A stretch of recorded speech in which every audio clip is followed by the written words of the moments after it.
Our next speaker is Arif Virani, the Parliamentary Secretary to the Minister of Canadian Heritage. He plays a key role in the government's work in promoting inclusion, diversity, and he speaks a number of languages. He has his own personal story of one that is, you'll find inspirational, one that will speak about diversity as well. I understand that he's also no stranger to salsa dancing. So I don't know if you want to dance your way out, Arif, but ladies and gentlemen, Arif Virani. There it is. And the ball is yours. Thank you. Thanks. Didn't appreciate that salsa dancing would make it into the introductory remarks, but there you have it. So, hello, bonjour. As someone who fashions himself a linguist, I'm going to try out some other terms.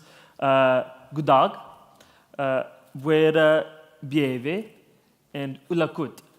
I think it's important in terms of emphasizing inclusion that we start out with many different references. We've just heard from Vibeke about the Sami.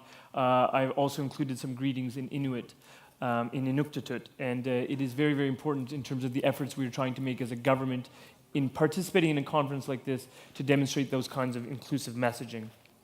I'm here on behalf of a person who has hard shoes to fill. Her name is Mélanie Joly. She's the Minister of Canadian Culture or Canadian Heritage, who wanted to be here very much herself, but was unable to because of other commitments in Canada. And I stand here in her name. Donc, je suis ici parmi vous autres au nom de Madame Mélanie Joly, la ministre du Patrimoine canadien au Canada. I also want to personally thank the Norwegians who have put together such an incredible first ever Arctic Art Summit. Minister Hofstad Helleland and her team, as well as the team led by Maria right here in Harstad, who have put together such an incredible format for us to exchange in ideas. And I appreciate you have now eaten, so I hope you're no longer still hungry. I appreciate you're getting talked to a lot. And the last thing maybe you want to hear about is a talking head who's a politician, who's not dressed very artfully, doesn't dance as well as Artur. But I do hope that there is some messages that I can convey to you in terms of Canada's position on how we feel about arts and culture, how we feel about the North, and what we are trying to achieve by participating here and learning from all of you. In terms of the other Canadians that are here, one of whom is about to speak just after me, I just want to acknowledge their presence. So Minister Monica El-Kayanouk is here, who is the Deputy Premier of Nunavut, as well as Okalik Igiziak, who is a Canadian, an Inuit woman, and the chair of the Inuit Circumpolar Council. And we are also here in large numbers. Many of you might be wondering, whoa, those Canadians they came in big numbers. We're not trying to swamp you, but we're trying to demonstrate to you that Canada takes this summit and this issue very, very seriously. And I think it's also important that we realize the significance of what Artur mentioned at the very outset. Today is the solstice day. Today is the longest day of sunlight in the Northern Hemisphere. We've experienced it. For those of you who were here last night at midnight, you saw that midnight sun.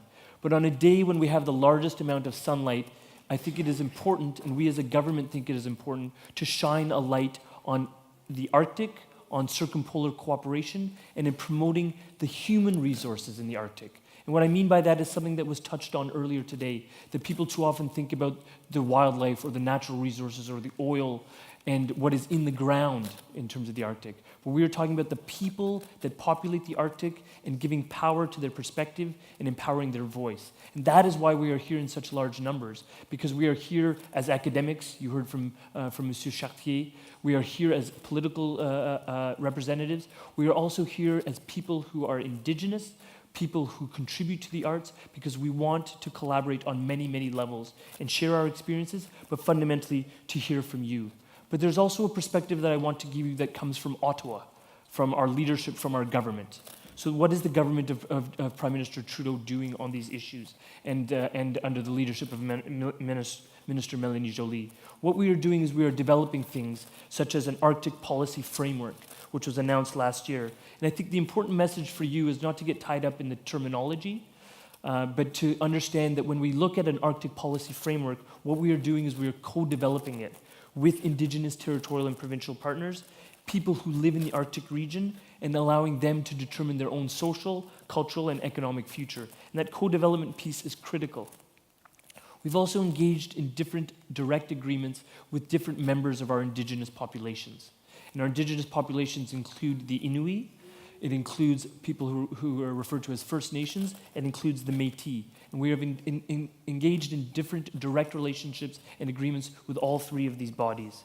Because we believe the most important way and effective way to advance our collective interests in the Arctic is through collaboration and through cooperation amongst the nations and the people who make the North their home. And I want to talk to you now about three sort of ideas about what we are doing in terms of arts and cultural policy in the Arctic and northern regions. Those ideas are reconciliation. The second is the idea of the economic role of arts and culture. And the third is the importance of cultural diversity in the digital age. Allow me as a prefatory comment to talk to you a little bit about Canada 150. You might have heard about this. Some of you might have thought, well, that's sort of, that's kind of fascinating that Canada has the 150th anniversary of Canadian Confederation. It's a moment of distinct pride for us, but I know for our European allies whose cultures and nations date for millennia, this may seem, a little bit maybe perhaps of amusing. But what I want to say to you is that Canada's history is millennia old, as is your history here in Europe. And what I mean by that is that the land we call Canada, the land that some call Turtle Island, has been inhabited by Indigenous people for 15,000 years. And what we are doing when we talk about Canada 150 is we are talking about those significant contributions.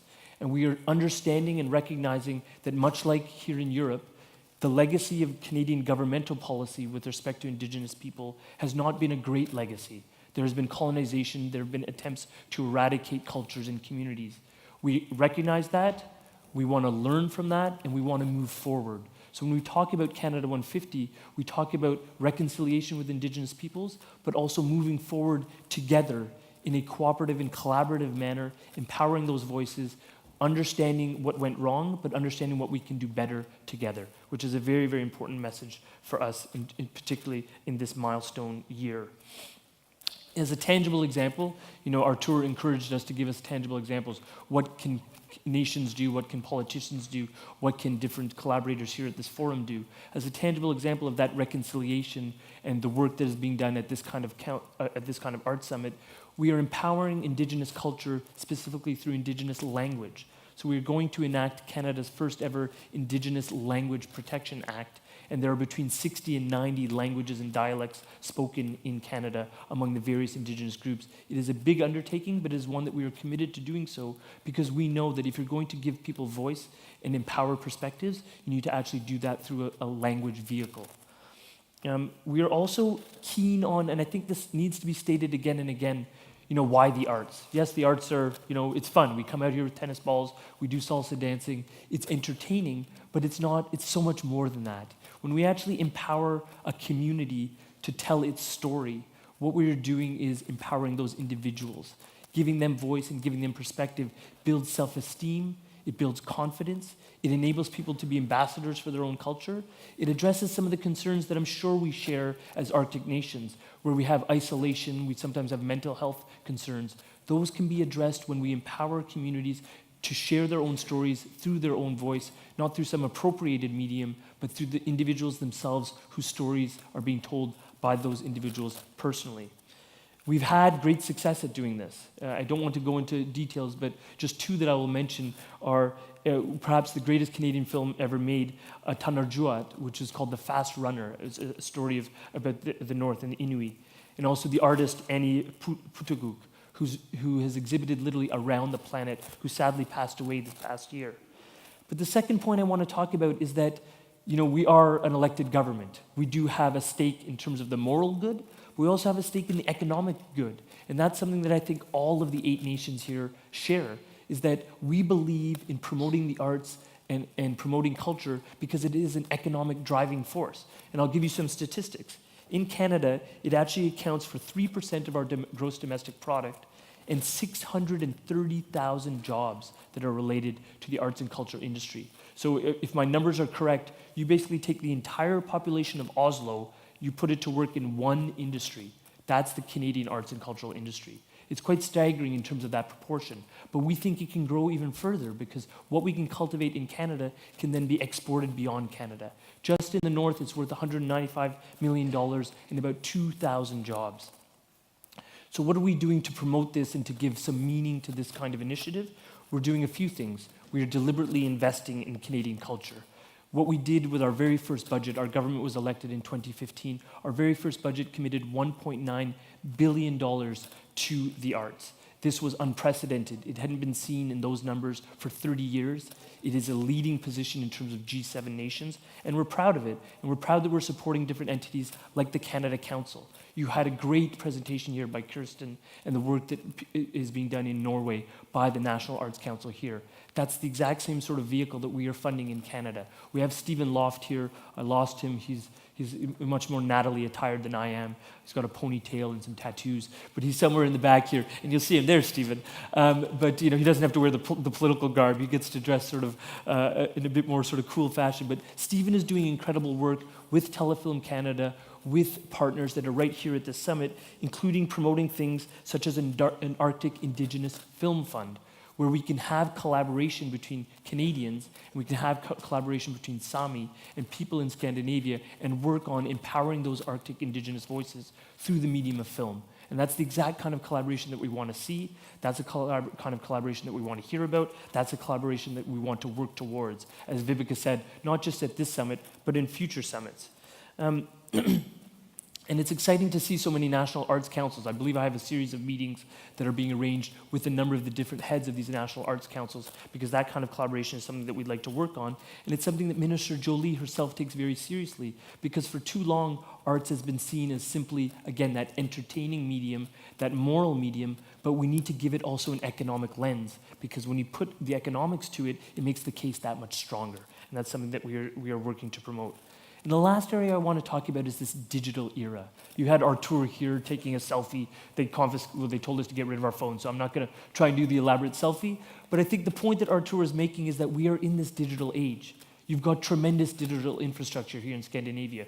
Kudos to you. The 4G coverage here is fantastic in Iceland, in Denmark, in Finland, in Sweden, in Norway. That's amazing. But it's not just about the digital infrastructure. It's about making sure that voices can be heard through that infrastructure, that voices and content is being created and that it is not being drowned out. And we think there's an opportunity there, because we need to make sure those voices are being created and those voices are being heard. And the world we're in is a different world when we're talking about the digital medium. When you talk about the online world, you've got algorithms that determine what you're going to see. You've got different actors and different institutions in this online world that dictate and control what is being accessed.